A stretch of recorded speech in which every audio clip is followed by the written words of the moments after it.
Hello guys and gals, me Mutahar, and a bit of controversy when it comes to the world of computers. Now ladies and gentlemen, there's a wide variety of content I make on this channel. Whether it be commentary videos, whether it be, deep web videos from time to time, whether it be the odd gaming video here and there, whether it be like content that would relegate itself towards, creepier rabbit holes on the internet. I make a lot of computer related content, right? A lot of tech related stuff where I do some wild things, whether it be hack a game console or I showcase something beautiful in the world of Linux, okay? Now, because of this, those videos are typically sleeper hits on my channel, meaning that the moment I release them, they get like literally no viewership. But of course, after a week or two, a month, YouTube recommends them in the algorithm. And then crazily enough, those videos go up to getting like 600, 700,000, a million views, million plus.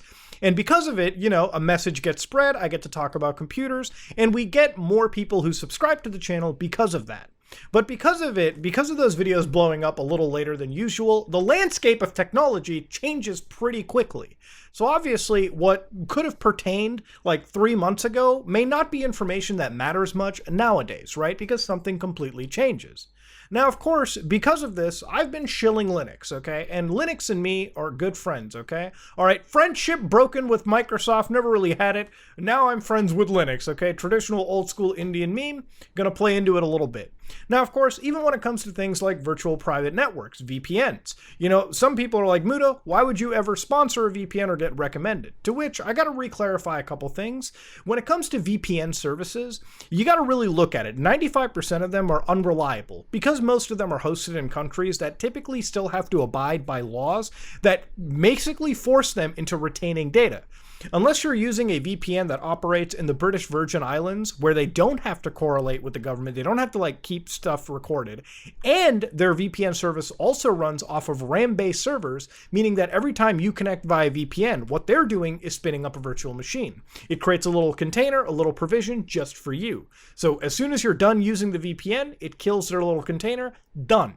And of course, as time goes on, right, you have two options of building these. You can either store that information on hard drives, which are cheaper, or you can store them on RAM, so RAM-based virtual machines.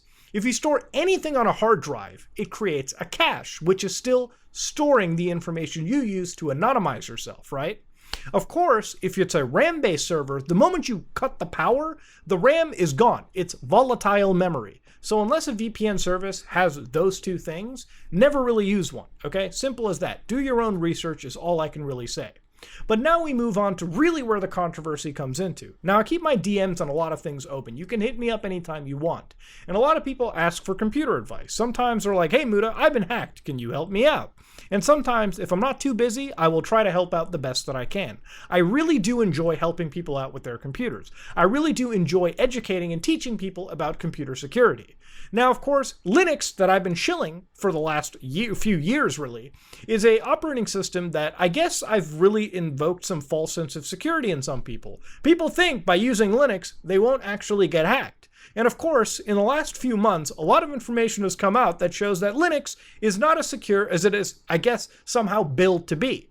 Now, I've never really come out and said using Linux is going to make it secure for you to use your computer. In fact, I would challenge anybody to say that I will outright say that Linux is virus-proof, virus-free. Nothing in the world is virus-proof and virus-free, which is, I guess, one of the real things that I want to hit on in today's video.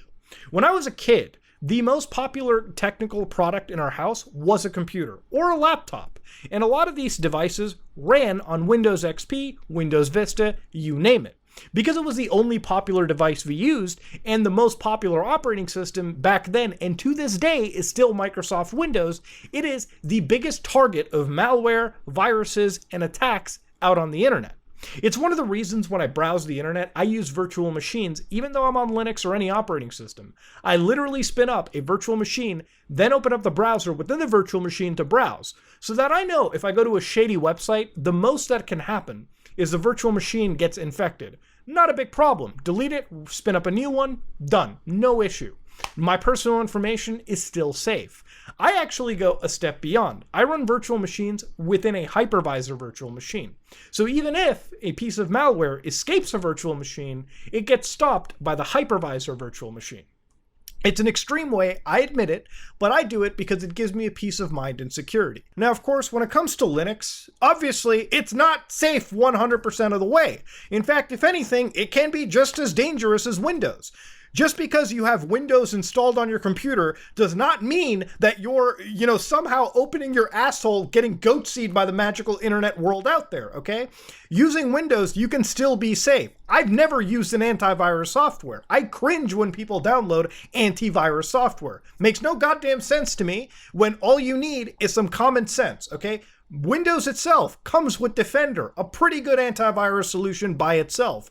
Why would I add redundancy for no reason? It's like wearing another condom on top of a condom. At some point, it just tends to it tends to be counterproductive. So realistically, common sense is the smartest thing. When I run on a Windows system, I don't download shady things off the internet, shady video games, shady programs. Somebody goes up to me on Discord and sends me a shady file, I don't download it. I don't click on links in my email that comes from the weird doctor that's shilling Viagra or whatever alternative exists. I don't open up my junk folder and click on the first goddamn link and go on a parade. That's not intelligent. If you use Windows that way, and you're suddenly going to have a surprised Pikachu face, like you're Walter White, and you're like, I got infected, what happened? That's your fault, okay? You literally are using an operating system that is very popular. A lot of attacks happen on Windows, but of course, you got rid of common sense.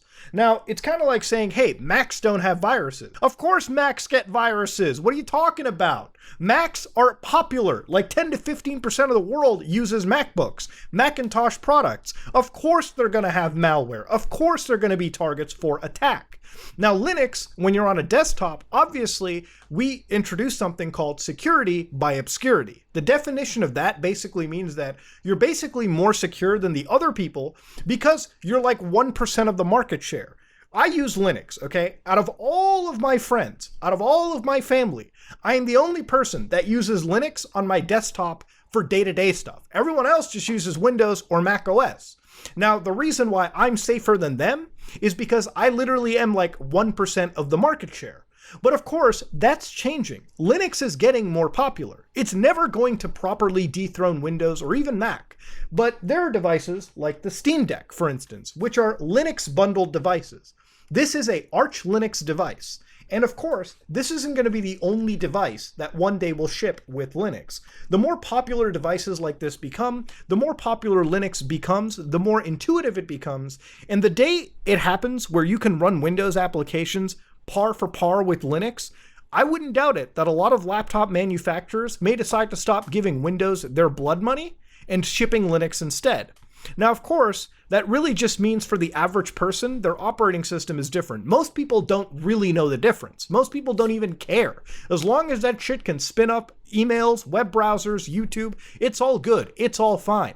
But of course, the more popular Linux becomes, the larger of a target it ends up becoming too. In the last few months, there have been several pieces of malware that are actually billed as nearly untraceable.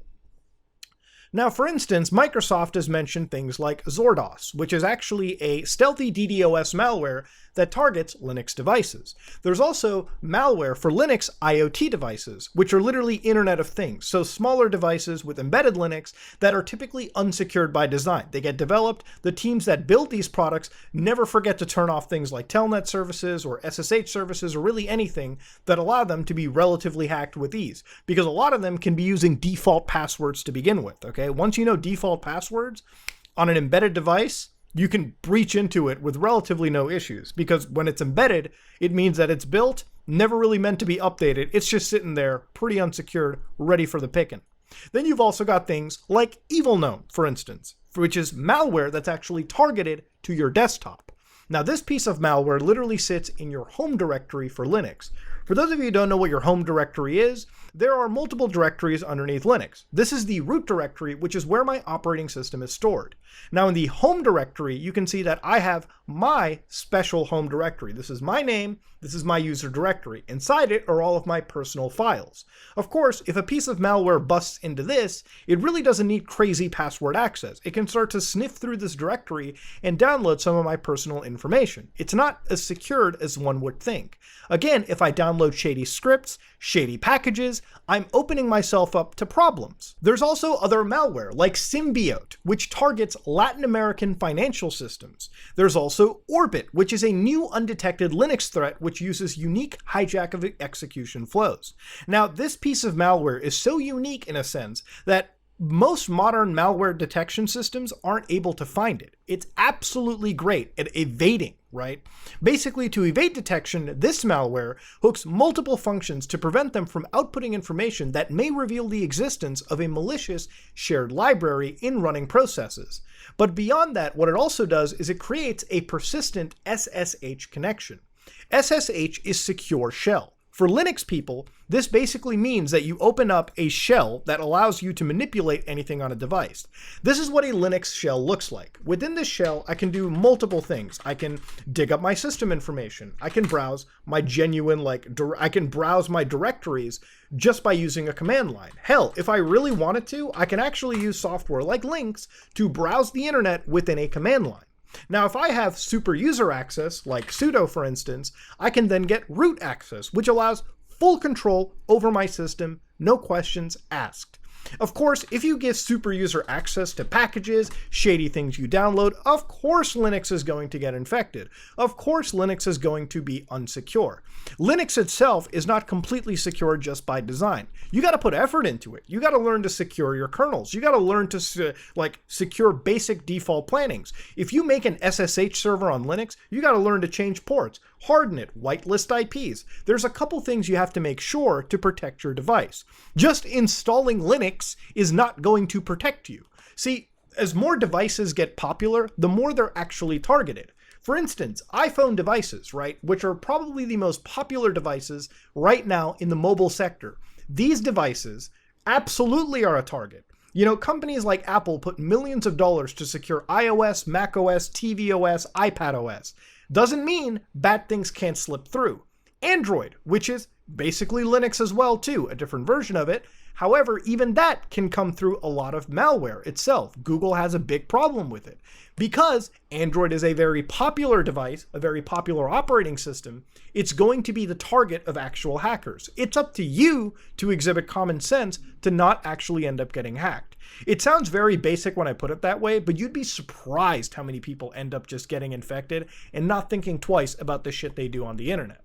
I'm going to give you a great example. As Linux gets more popular, there's also the big problem of lack of, knowledge. So there's this command on Linux known as sudo rmrf no preserve root. Now, somebody on Discord could probably hit you up, and if you had no idea, be like, hey bro, I know how to make your Steam Deck 200% faster. I know how to get 120 frames on Cyberpunk 2077. Makes no sense, but they'll tell you, nah bro, there's this command on Linux that'll make it run faster, and they tell you to put this into the command shell. Now, you have no knowledge of what you're doing, but you decide, hey, this person wouldn't lie to me on the internet. It's clearly a crime to lie on the internet. Now, what happens if you run a command like that? It could be passed to you over a Discord message, a simple shell script. You get the point. Well, if I open up a terminal in a virtual machine, it's basically going to kill the entire system. So again, here I have Linux right here, a virtualized container. I'm going to run sudo rm-rf / no preserve root, which basically means that it's going to kill everything. It's going to delete every file. So run it. Bam. You might be like, whoa, this seems normal, this seems cool. What's actually going on is if you don't have the knowledge, you're giving super user permissions to remove recursively all the files on your computer. Now, if I was to do this underneath a Linux system, what's effectively going to happen is I'm going to delete every single file on my system. Now, what's kind of happened is once I've run it, it's basically deleted every single thing underneath this virtual machine. Now, of course, what's caused this is now I have this console available. Linux itself is it deleted itself. So effectively, this could have been passed in a Discord message, a little it could literally be a script somebody sends you. And without thinking twice, you just ran it. You just killed your system.